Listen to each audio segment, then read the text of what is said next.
You may have noticed the coast of Rhode Island looked a little cleaner today.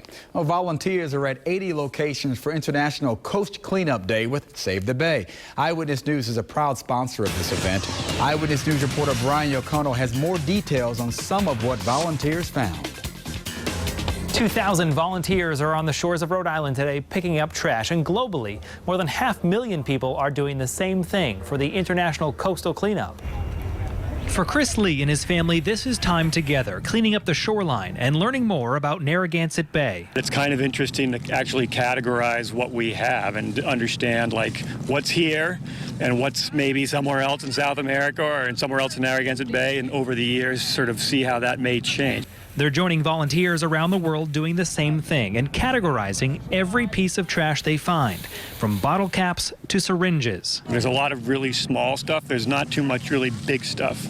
For URI and Johnson & Wales students Katie Bruin and Elvira Orozco, the International Coastal Cleanup has changed their perspective of the ocean state's saltwater resource. I never imagined there'd be so much trash, especially you don't even notice it when you're down here. You're just looking at the water, so it's easy to look up past it. But then when you're actually looking close up at it, is a lot.